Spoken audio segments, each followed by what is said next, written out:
What's up, everybody? Hello and welcome to episode number 90, the big 90 of the RDO podcast with the VK bros, Jason and Alex Von Kennel. How are you this morning, Alex? Well, obviously clumsy. I was just in the back trying to prepare drinks for us. I've spilt water, I've overfilled a kettle,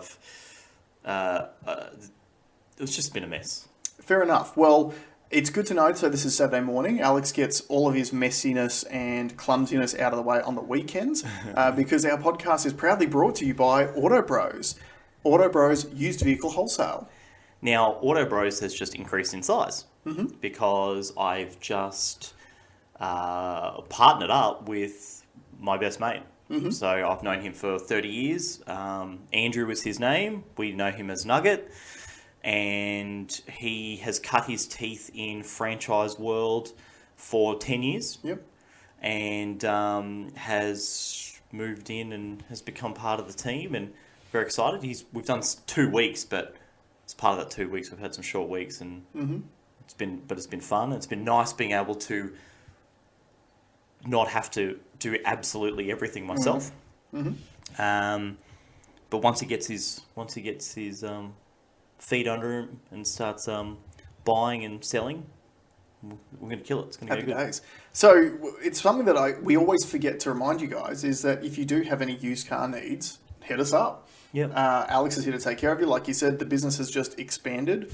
Bit of extra investment into the business. There's a lot of exciting things happening at the moment. And you guys know him. If you need to buy a used car, you may as well buy it off someone that you know and love and trust. Some people do. Like, some people already have hit me up for any questions, any car related. Like, I'm your car guy. Yeah. 100%. So if you've got anything, just yell out. Even if there's something that I'm not selling, but you're looking at and you just want to get a second opinion on, I'm happy to do that. Especially for audience members, you know. For sure. And at least we can do. And look, if you, as part of the service as well, I used to be a finance guy. So if you are looking at finance a car, you got any questions in regards to that too? If you just want to get a second opinion on things, obviously you can hit me up as well. None of the things that I tell you are financial advice specific to your circumstances. It's all just general in nature.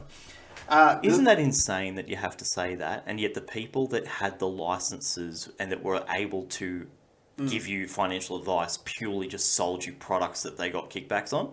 Yeah, and it's getting worse too because they've just changed the laws with like finfluencers, so finance influencers, that you're literally not allowed to do it anymore unless you're like a licensed person, which, like you said, most of the licensed people give shit advice anyway, if they give advice at all.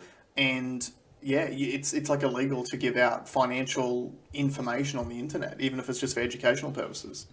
I am listening to Lex Friedman's podcast with Michael Saylor, and I wonder how it fits legally, because I believe that finfluencer thing doesn't cover crypto. It doesn't. Crypto is separate. Yeah, baby. Yeah. So if you go back to episode, what was mine? 89? 88. 88. Go back to Two Fat Ladies, 88, and check out that one. But telling someone to buy Bitcoin is like not only is it not covered by that crypto thing, but it's like saying go and buy a house. Yeah, you should also go back to episode 20 odd or something like that when you told people not to buy not to buy Bitcoin when it was like 25 grand or whatever it was. Yeah, that would have only doubled their money. Yeah. But ain't no thing. I only had this thought yesterday. I don't think it's going down. I don't think it's going to have that big fall off like we're used to. It's not. Because of that massive amount of money that's in it now by institutional investors. Every time, I've never seen this much sideways movement in Bitcoin price ever. But it's also it's not just the massive institutions investing in it now. It's that inflation issue that I've talked about with the currencies. So it's going to be so hard for a drop off. Like, you'd have to sell an awful lot of Bitcoin to keep up with the rate of inflation. Well, it could happen though if like, let's say they put some measures in to counter inflation, and the economy starts to stagnate.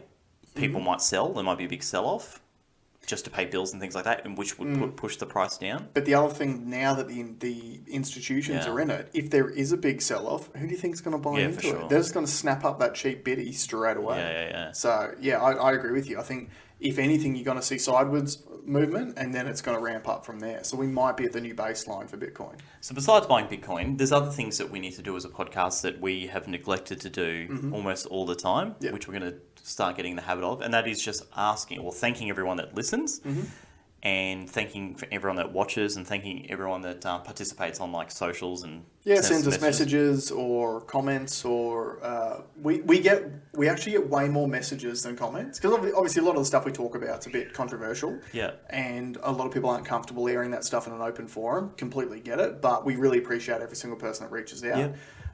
Obviously, we never ask for subscribers, so we're available on YouTube, we're available on the whole host of audio apps now as well, that we're Podcasting 2.0 compliant. So any new Podcasting 2.0 app we're available on, obviously all the favorites, Apple, Google Podcasts, Podbean, whatever you've got, we're available on there too. So if you haven't done so already, please go and subscribe on one of those platforms.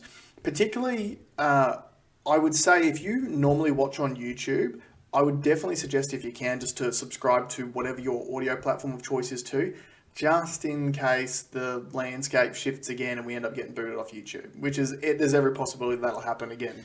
Do you have that metric that shows how many people actually watch that aren't subscribed? It's about 48% are unsubscribed that watch on YouTube. Yeah, and I thought that was always just, when I'd heard that, I thought it was just a ploy to get people subscribed. But even if it is, just push the subscribe button. It's free. Who cares? Yeah. It just helps us out. We want to get to 100. Yeah. We're episode 9 now. We'd love to be at 100 subscribers by episode 100. Yeah. So if you haven't yet subscribed, please do. If you've got a friend or family member you think would enjoy the content, please share it with them. But we really appreciate your support. We always have done so far. And obviously, the more we can build the channel, we start getting options to open up for different content down the track as well, which we've definitely got some plans for you too. Yeah, we've got some stuff in the pipe that we would like to share it with as bigger audience as we can. Yeah. And it is growing. It's actually growing faster than, look, when you're sending in it every week, you'd like it to go stratospheric. But I was only just talking to Nugget, has never listened to a podcast ever. Right. Not just one of ours, never listened to one. Yeah, I've just got him into it. Yeah.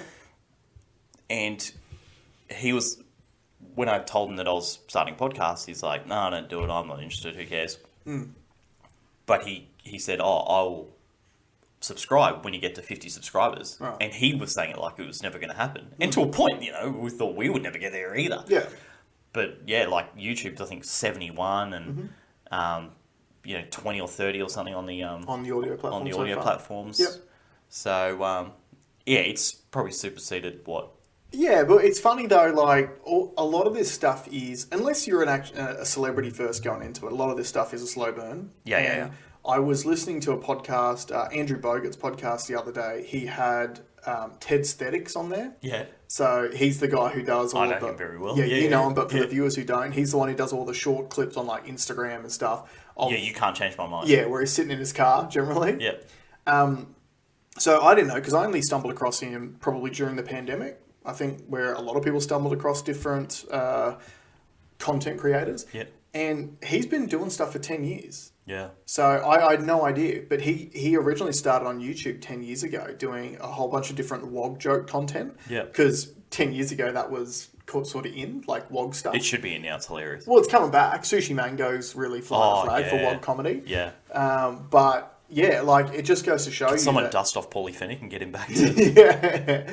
Yeah, he flew the flag when it became not palatable in the media. Paulie Fennick was the man.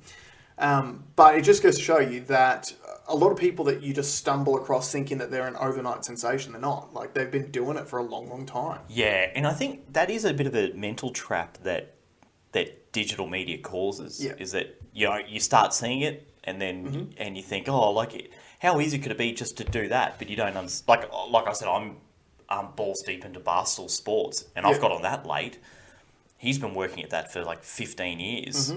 15 or 20. No, 20 years. Yeah. He started in the 90s, like when the internet came out. And yeah, sure, he's a $500 million company now. Yeah. But he's worked his ass off to get that company where it is. And it's consistency and length of time. And the other thing too, how good is it when you stumble across some new content that you really enjoy and they've got a massive backlog of videos that you can go through? Well, this is huge. Barstool is Yeah. massive. Yeah. So now, that's a nice segue to what I wanted to first bring up, which is Sure. the big news for the week, which is Netflix. Netflix brought out their quarter one earnings and disappointed everyone.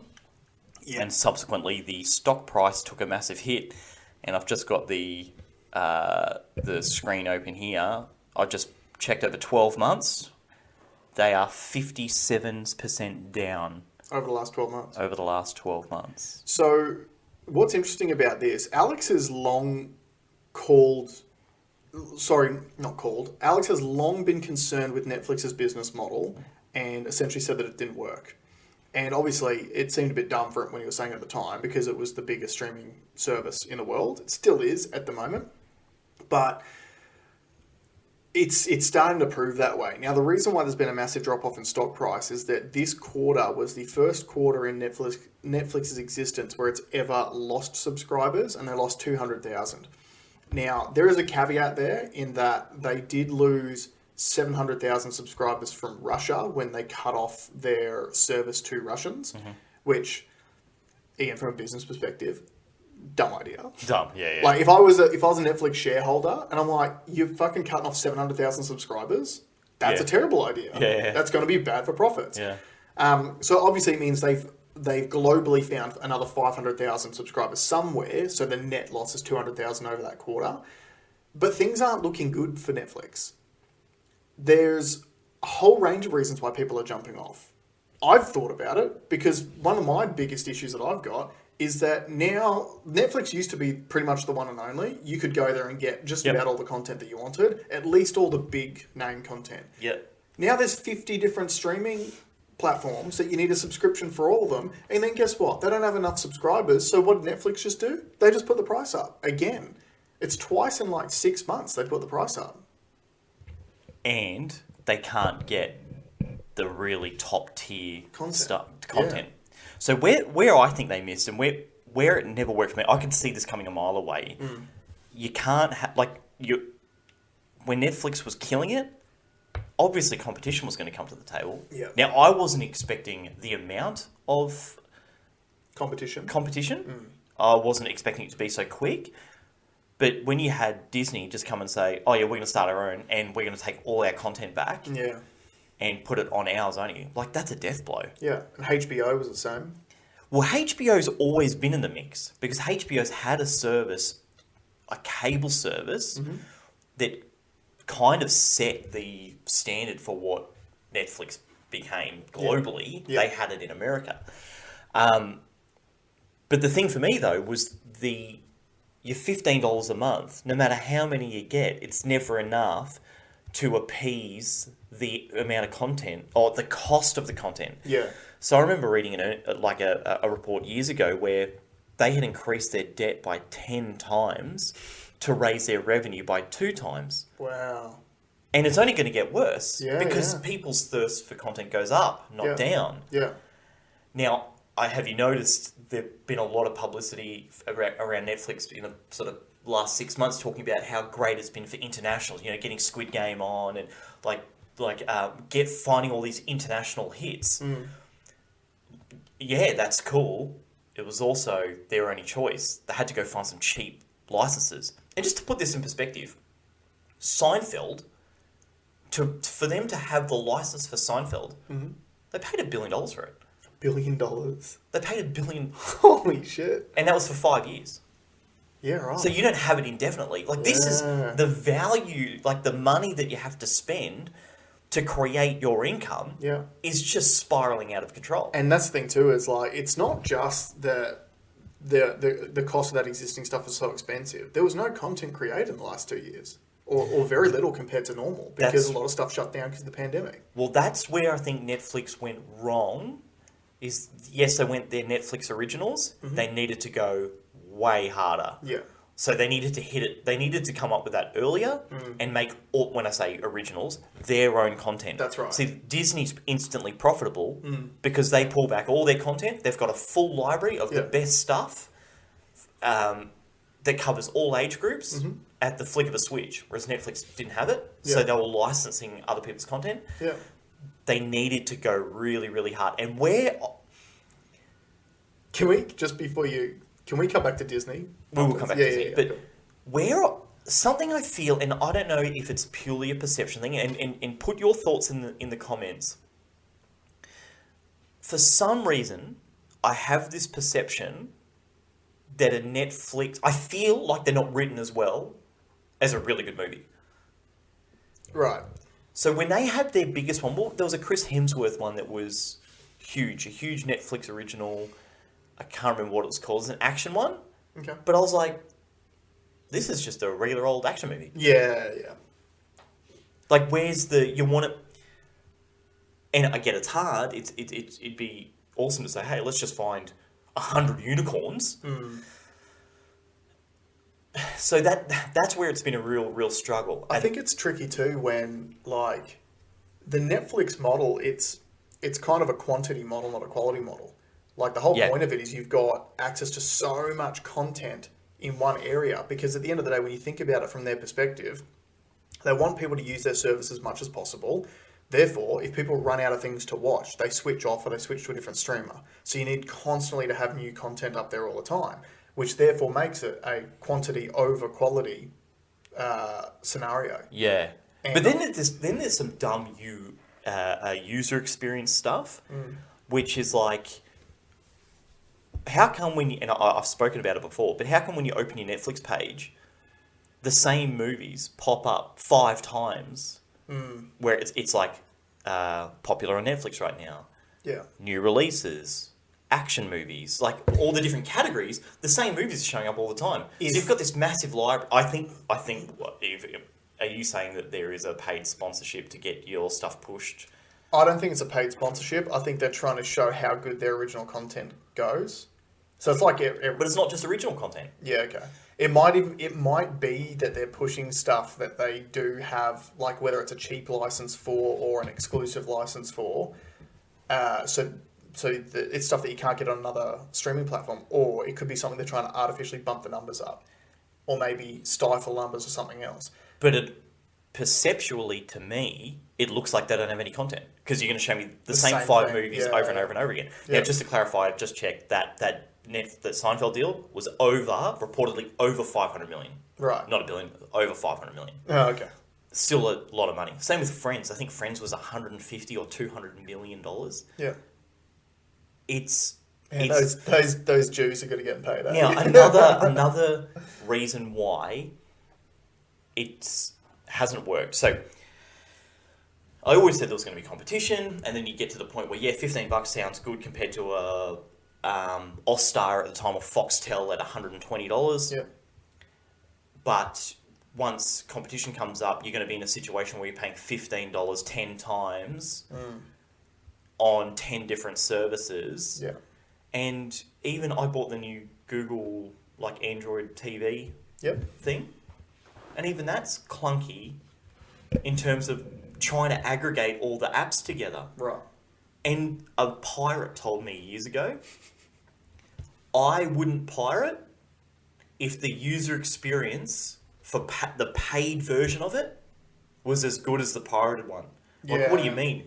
And he goes, remember when you go to a video store and you do the right thing and you hide the video and you put it in your VCR or whatever? Remember? Don't pirate. You wouldn't steal a handbag. Yeah. Don't pirate. Well, I haven't pirated, and you tell me not to pirate. I haven't pirated. Yeah, I'm not a pirate. that's right. So that is true. And now in the digital world... You know what? When I extrapolate that attitude out to the rest of my life, I hate that shit. Like, I hate to be told not to do something I'm not doing. Just all the time. It's like a mental thing. It's like going to a shop and buying a scented candle and them saying, thank you, it's $20. Thank you, don't steal them. Yeah. Well, I didn't steal them. Yeah. Yeah. You'd be like, what's your fucking problem? Yeah. You know what? Jam your candles. But I'm going to buy from somewhere else. Now in this digital world, it's the same. These streaming services haven't, like that Netflix user experience sucks. Stan was really clunky to use. Stan sucked. And then Feels really there's external companies like Plex who are just media service, media aggregators, that can do it better than the paid services. And you're like, that shouldn't. How is that the case? You see, that's so often though.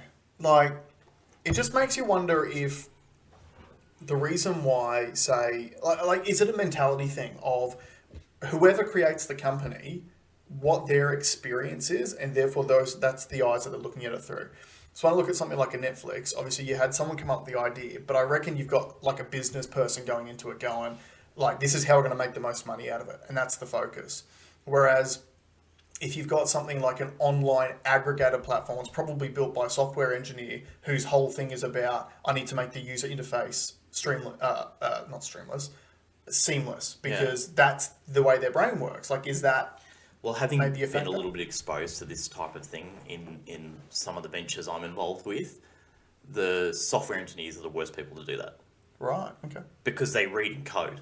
Yeah. They see the world in code. Yeah. And the way that they operate stuff is completely different to the way an idiot like you and I would use it. Yeah, that makes sense. And we just did, and you can't, it's off camera, but my DApp that I'm building, we are spending a lot of time on how to make it as fluid as possible. Yeah, that's make or break for me. Yeah, so and just to paint a bit of a picture, we've got the functions down one side that we want it to do, and then we're building the pages on a whiteboard for each function.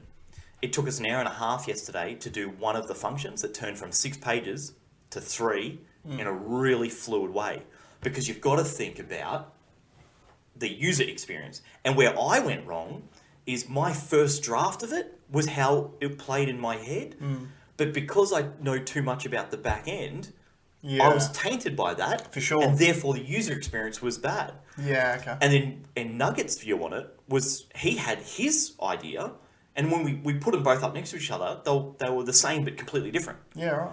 And then we've turned it into something that we both agree on. Yeah. And lots of that needs to happen. I think that's where like Microsoft has lost the plot when it comes to user experience. But less touches that, like we had an argument for probably 15 minutes on what the landing page, when it opens up, what is the landing page? What is the first thing that you touch?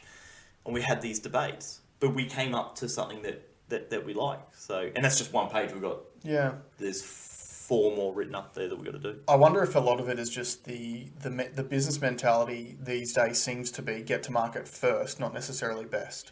And look, I cop that too, but I'm a car dealer trying to build an app, and it looks like I'm spending more time on user experience than what a tech company is. Because you probably are. Right? Yeah. Now, I very much appreciate what that was Steve Jobs' mantra, is make it easy. You know, and it was all about the user experience, because guess what? The users are buying it. Yeah, exactly. So it should be all about the users and the functionality and keeping it simple. And I think Apple has lost that touch now compared to what it was like when he was around. Steve Jobs would never have copped what iTunes became. Yeah. Do you know what I mean? Like how, and you know, I'd wiped my old boss's contact list multiple times setting his phone up for him because that thing is so clunky, whereas that shouldn't happen, you know? Yeah. So yeah, look, Netflix is in some trouble. I think all that streaming stuff, what I think the solution is pay per minute. So have it. Let's say it is Plex. Plex becomes an aggregator where it sucks in everything.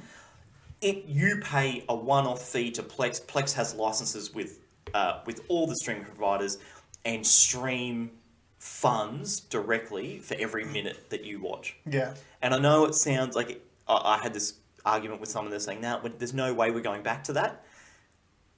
Just because we tried the subscription model doesn't mean it's right. Yeah, and like just related to other parts of your life, we do that with electricity.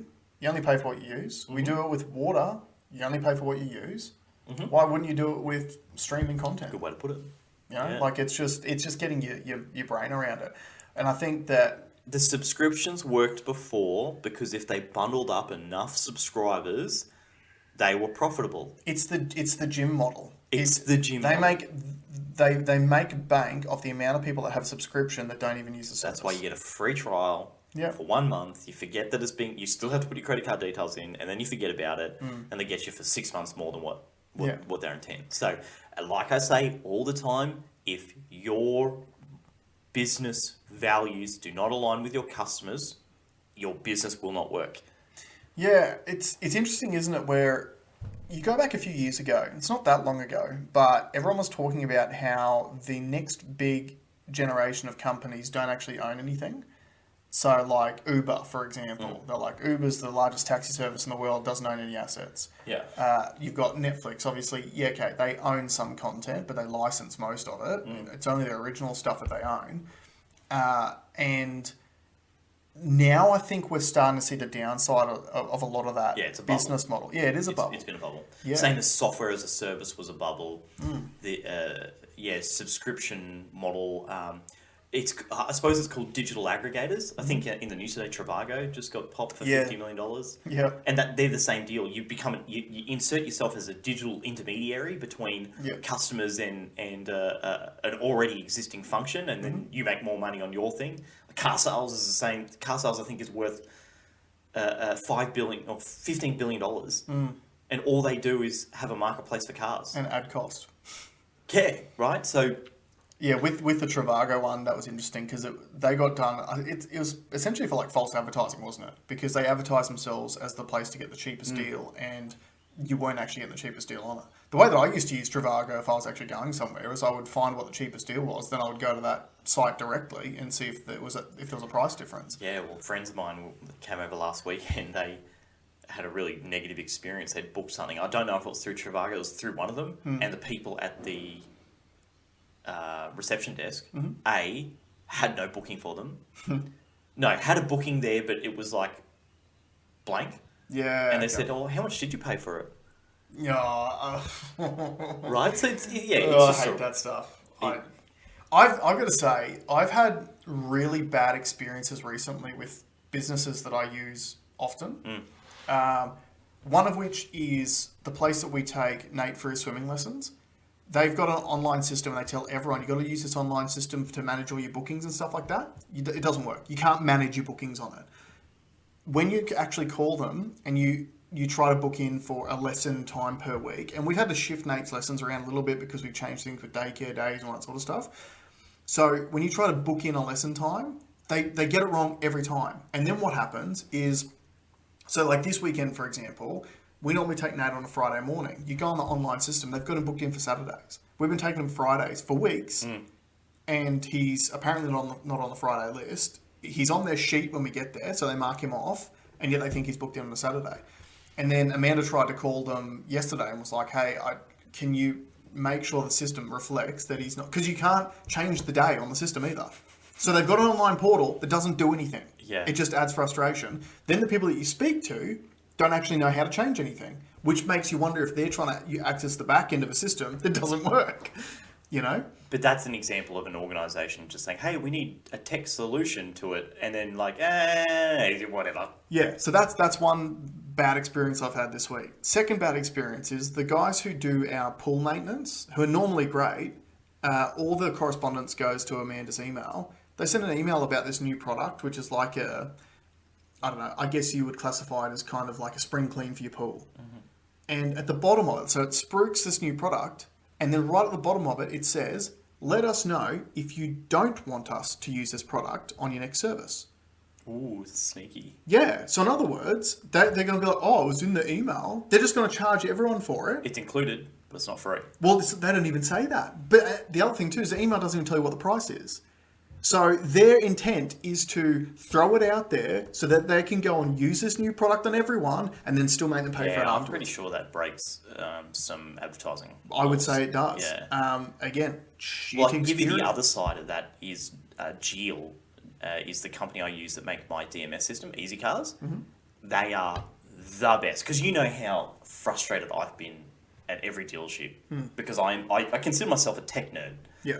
And when stuff just doesn't work, and then organizations build workarounds for it, and I'm like, well, hold on, why are we becoming the bitch of the program when the program should be our bitch? What I love about these guys, they're based in, I think it's an Emirates company, but I think they've got an office in Melbourne. The tech guys will ring you, and you can talk to the actual tech guys, and you can say, hey, I'm having an issue where this does this, and you're actually having a conversation with them. They're going, okay, yep, so it would work better if it did blah, blah, blah, blah, blah. Okay, patch comes out, it's there. Yeah. Like, they fix it. And even just little things like, I'll give you an example. When you acquire a car, there is a form that you have to fill out to give to Queensland Transport. They will bounce that form if it's not signed. Right. So before, you'd have to print, you'd select the cars that you want to acquire, you'd print the form, you'd sign it, you'd scan it, and you'd email. Yeah. Clunky, right? Plus a waste of paper. Yeah. Yeah, if you don't only throw it in the bin. Now, the system can email automatically from it. That's really cool. So it added the ability to sign. To put like an e-signature on it? Yeah. Like, it just makes sense. It makes so much sense. So for me to acquire a car now, it's click, like acquire car, select, email to government, done. Yeah. And even the beauty of like removing a confirmation screen to say, "Are you sure you want to do that?" Because you want to do it, right? Yeah. And just that, like they are thinking about it, and their user experience, like having Nugget trained up on this. You show him once, it makes so much sense. He can just do it after. He can just do it. I will never forget my first day at Eagers when someone explained to me how to do a receipt for a deposit. Right. You have to use 2 different computer systems to do one receipt. Yeah. One of the computer systems is still on MS-DOS. Like it's a green screen. So you have to go into that system to create the receipt. CD slash. Yeah. Cash but slash. It gets better. Receipt slash. Because the systems are linked, but they're not. So in other words, they're linked so much that if someone else is in that customer code, you can't access it. So whenever the salesperson would create a contract, oftentimes their system would still be kept in the customer code. So then you jump into your green screen and you try to create the receipt, try to put the customer code in to pull their details. Oh, it's locked because someone else is in it. But, so they're linked that much, but they're not linked so much that you can go, cool, receipt done, and then it attaches the receipt to the customer number. No. You have to go back through the other system to attach it. Yeah, see that... It's such a joke. And that's so like, the reason why this is relevant to me is I just saw that Eagers just had all their advertising about the new Automall. Yeah, I went and looked at it yesterday. Looks great. Looks fantastic. They'll still be using that same fucking system. So they've got this new age, new world idea, but it's built on a bedrock of a shit old system that they refuse to change. There are some people that are thinking very futuristically. And I actually visited my friend there yesterday. I went and looked at Automall. It was very impressive. It was smaller than I thought it was going to be, but it looks flash. Yeah. And I went and visited my friend that works at another section, and he's building some really cool tech stuff. Right. That's online, so it's accessible anywhere, updates live. Like he's really thinking about it.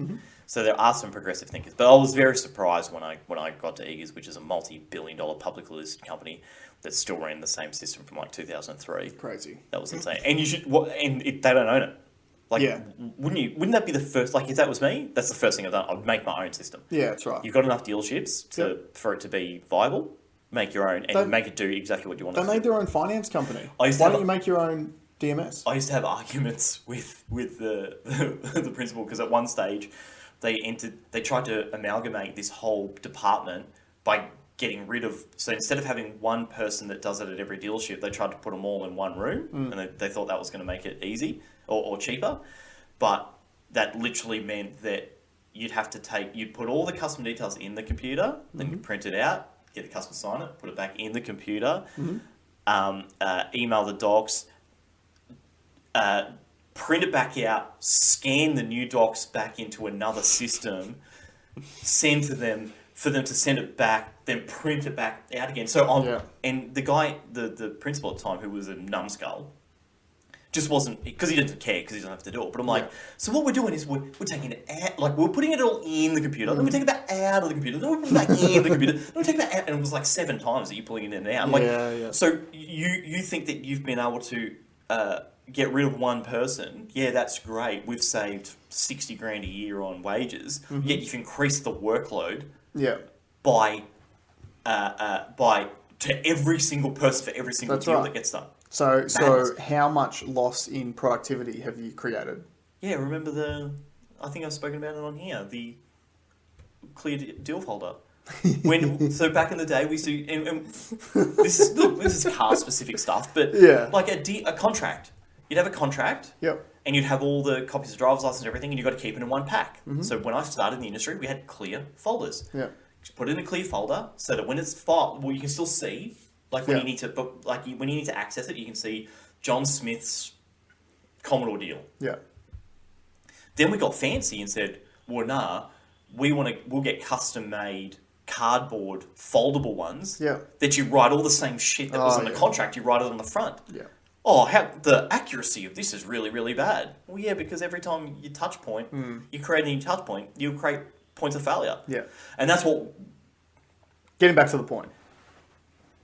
When we were talking about building our app, it was all about the funnel of how do we get the people to do exactly what they want the easiest way possible with no ability to fall out of the funnel. That's got to be your number one key thing. Can we just get back to when I said before I want to talk about Disney? Oh, yeah. Now, Disney's at the news at the moment, but what I want to talk about is completely unrelated to that. Right. We've just recently had a family member get Disney Plus, and therefore we have now got access to Disney Plus. Right.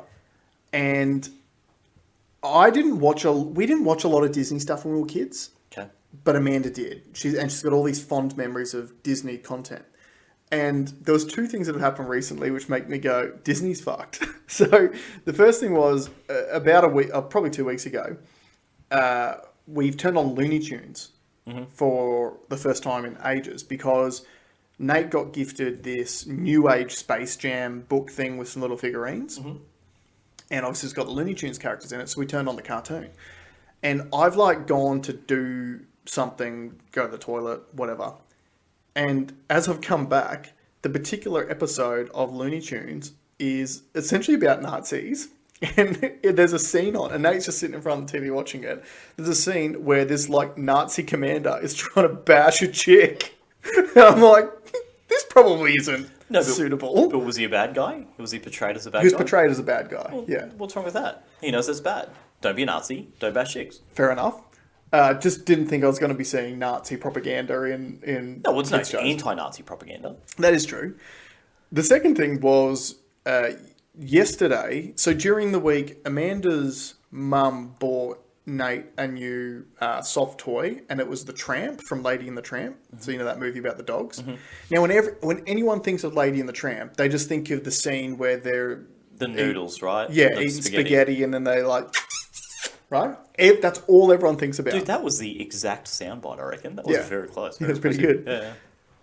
So, again, turn the movie on. He's watching it. I'm with Jake trying to put him down. And then Jake started going off because he wanted to feed again. So, Amanda's come into the bedroom to switch. And as I've gone out, there's a scene right near the beginning of the movie where the Tramp protects Lady from being attacked by 3 dogs. So there's this violent as dog fight scene right near the beginning. But then as you go through the movie, again, you think about old sensibilities. So back in the day when this came out, you were still allowed to call female dogs bitches. So the Tramp's referring to Lady as bitch. So he's like, come on, bitch, let's go. Hey, and then he can't find her at one point. He's like, bitch, where are you, bitch? And I was like, this is hilarious. And then there's another scene where they're talking about how, I don't know, she's been taken to the pound, and there's all these other dogs that are in the pound that know about the Tramp because the Tramp never gets caught. But he's got one weakness. And it's essentially his weakness is hot bitches. And I'm just sitting there just going, I'm going to turn this shit off. But I mean, that debate comes up all the time, is whether we should be getting rid of that stuff. But I don't think we should. I don't think you get rid of it because it shows you how far society has progressed in certain areas. If you've got no point of reference, you'll never know that it's less cool to call someone a bitch now. That's right. But I also think it's interesting. Like, it's interesting to look back on now as an adult, thinking we watched this stuff as kids, and then it makes you go, I wonder how it affected my brain when I was watching it as a kid. Obviously does though, because like we know that we called everyone a bitch. Yeah, like when I can't find Amanda, I'm like, where are you, bitch? Come on, bitch, let's go. Yeah, so you're a product of your environment, Yeah. for sure, and we will progress as a species. But I do not believe in deleting it. It should be there. We should see it. Yeah, exactly, 100%. It doesn't even need. I don't even want context added to it. I know that they've said that they want to re-release some stuff to say, like with like a little blurb at the start. No, I want them to feel awkward. I want them to watch it and go, ugh, I don't like that. Yeah. You know, that's... Like when you go to watch a movie on a streaming service, it tells you what the title is and usually what year it came out. And you can just look back at that and go, okay, this is what people thought at the time. Yeah, Granddad, you're a savage. Yeah, 100%. Did you see the news during the week about the guys in India that broke into the nature reserve? Yeah, I did. Would you like to explain that to the viewers? Can we? I'm going to try and do it in a way that's not going to get us flagged. So effectively, 4 Indian men broke into a nature reserve and found a monitor lizard, which is like a goanna, I suppose. Like a big like goanna. a big goanna. Yeah. And they had sexy time.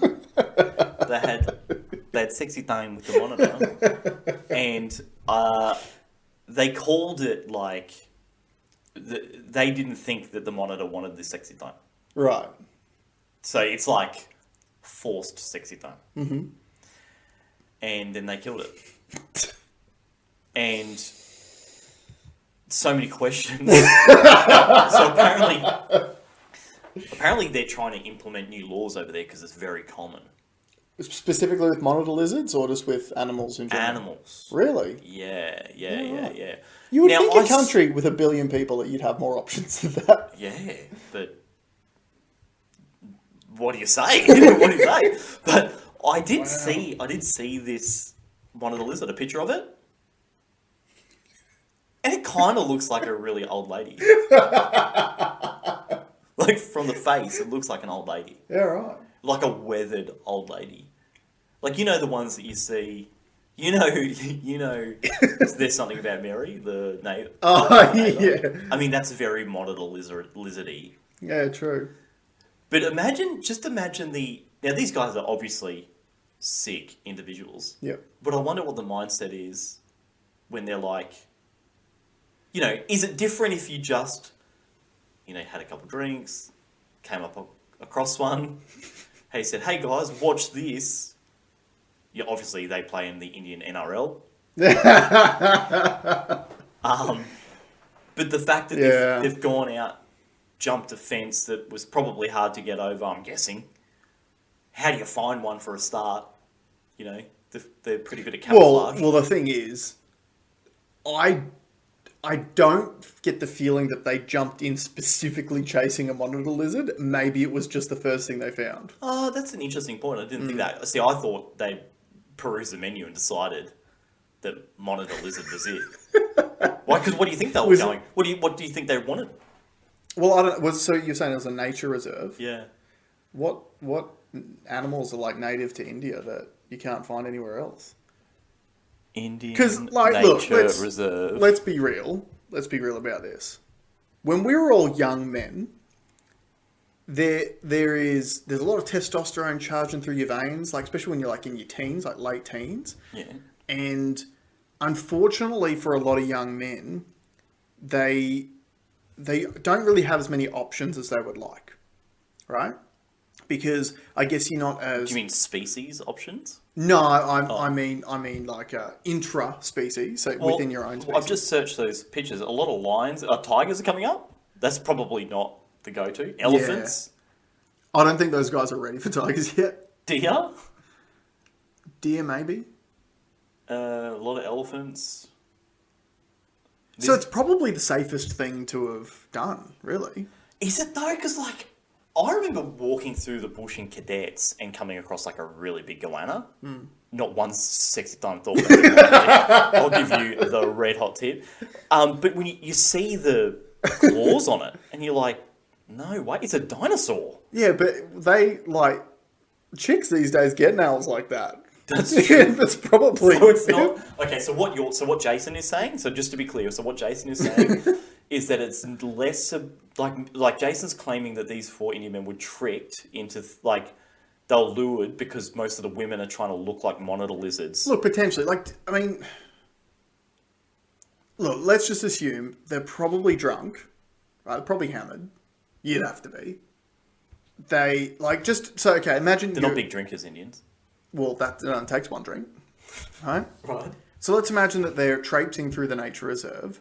And I like it how I said it, like, that's their morals. Like, no, they don't drink because, like, of their religion. Let's go sex at them. Well, it wasn't the sacred cow, but you're traipsing through the wilderness. Yep. And you don't see the monitor lizard like the whole lizard. You might see its head poking out of a bush. Mm. So all you see is the face, which, like you said, looks like an old leathery woman. Yep. You probably see the nails, the front claws coming out. They look like those, like, chicks that, like, type at work like this that really give you the shits. Yeah. And maybe there's a bit of bush around it, so covering the head to look like some hair, like some old straw-like hair. Yeah. Maybe they've just jumped in behind it, and then they were just as surprised as the monitor was. So anyway, that is a wild... That's a wild fucking story. Wild story. So I'm trying really hard to find a way to justify it. Be safe out there, kids. Yeah. And yeah, maybe let's start normalizing human nails. Should start normalizing human everything. Really. Yeah. I think that maybe this is a problem. Maybe society has gone way too far towards normalizing, like, body augmentation and stuff like that. Oh, the monster Maybe did have sweet set of cans. Oh dear. One last subject. Let's move on from this because it's making rife. me feel a certain way. I briefly want to just touch on the hilarity of the changes in COVID rules around the country at the moment. Yeah. Because all of a sudden, just seemingly overnight, the science seems to have changed on a lot of things. Mm. And within the last 3 weeks to a month, many states have removed mandates. Yep. Victoria has removed the vaccinated economy, mm-hmm. which just happened to come straight after the GP. Mm-hmm. Because remember last year he said no unvaccinated person will go to the GP? Yeah.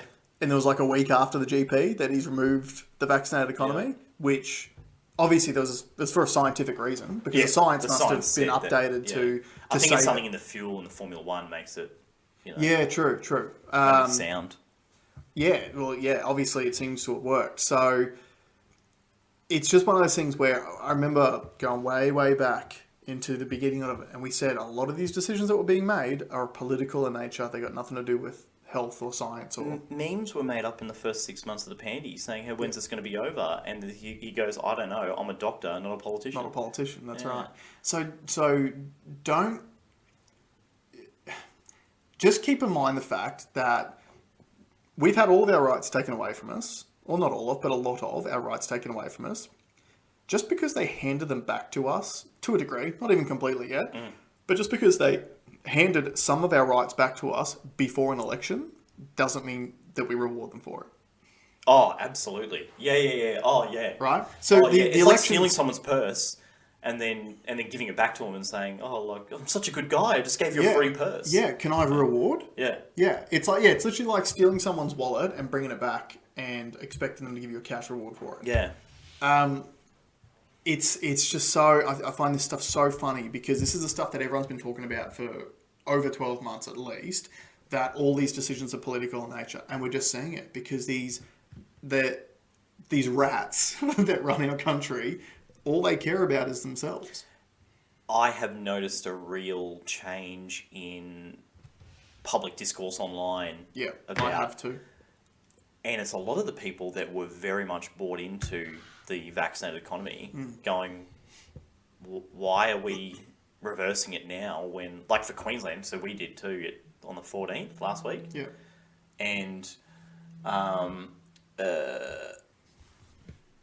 we have more deaths, more cases than we ever had. Like, it makes no sense to them. So, Yeah. So So, I can so see... what you're saying is, if you were the politicians justifying this all based on the health advice last year, it would make it is completely inconsistent to then take all the restrictions off now when the cases and deaths are as bad as they've ever been. That's what you're saying. Yes. Yeah.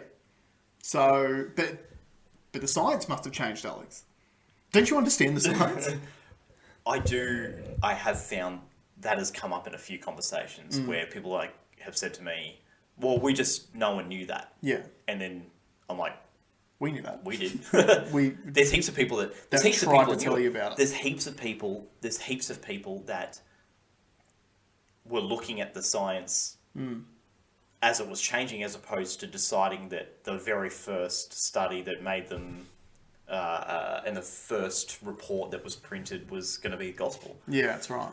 So look, I just thought it was very, very interesting and just something that I wanted to bring up and note for prosperity's sake. I can't believe people are still in it. To me, it's like, in my mind, it's all over.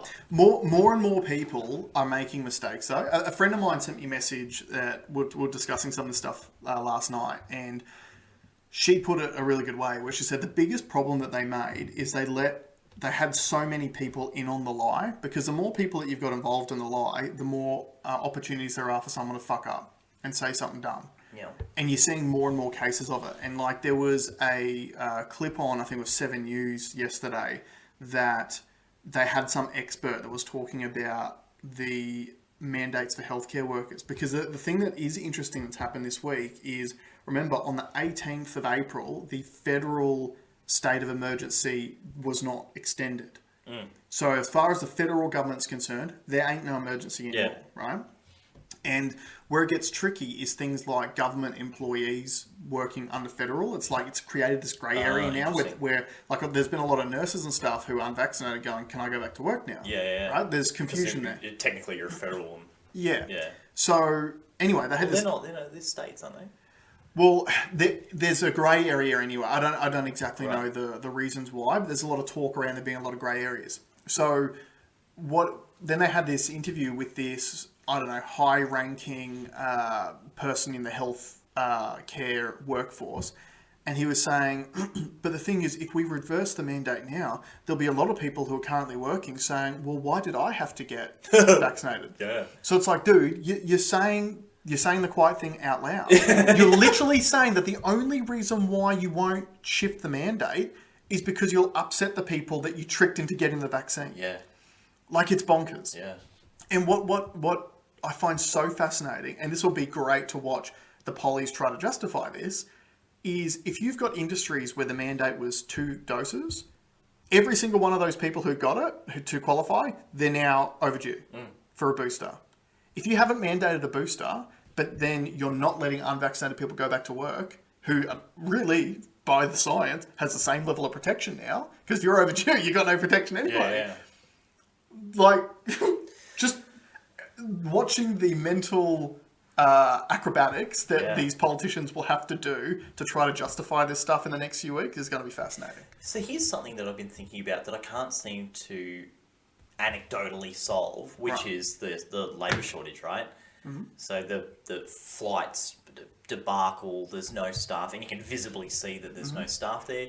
Talking to my detailers who have like a staff of 40, but he's probably going to lose half of them. Yeah.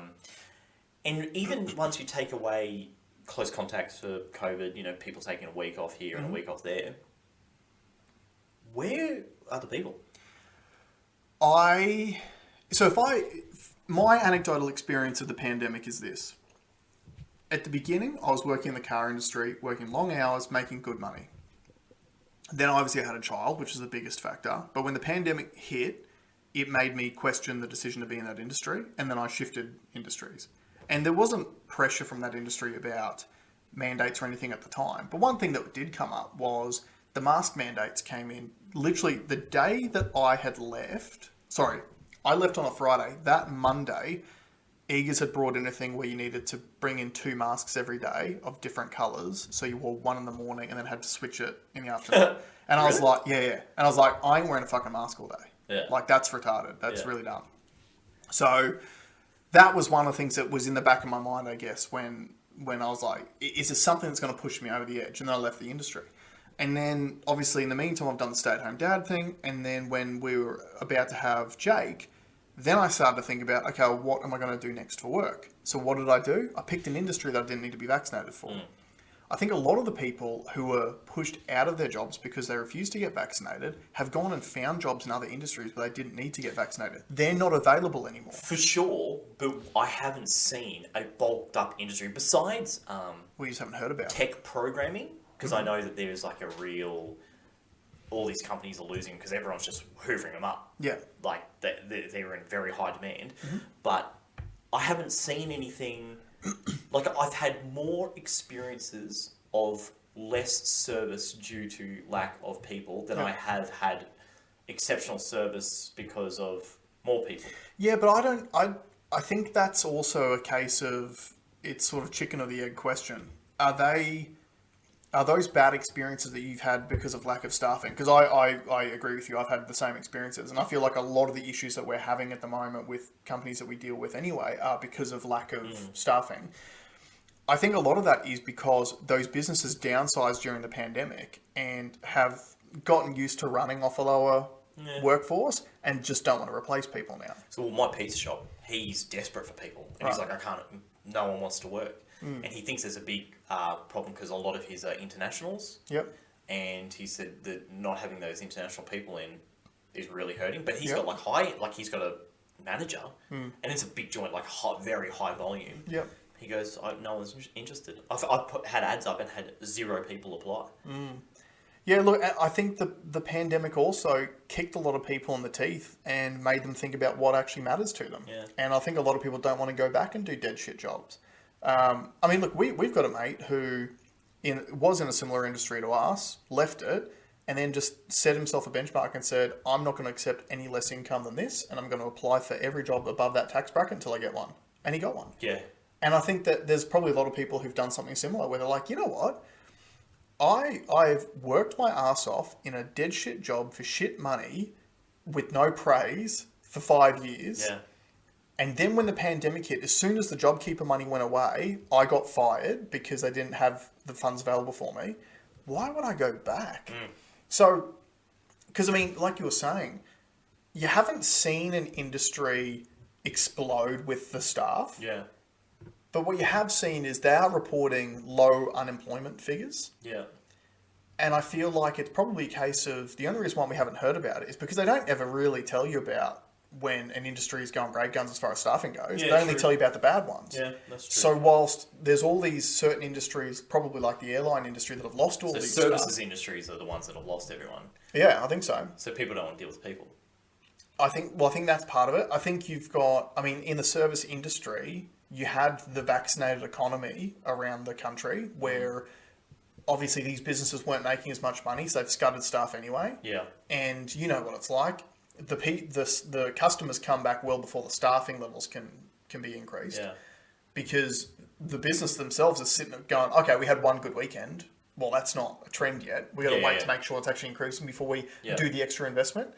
So yeah, look, it is interesting, and I hope my optimistic glasses on, I hope that the reason why you're seeing this is because people have made the decision going, you know what, life's too short, it could all be taken away from me in an instant. I may as well make less money doing something I enjoy doing now, rather than busting my ass for a thankless boss in a shit industry for money. That would be the ideal scenario. And I hope that's the case too. Yeah, me too.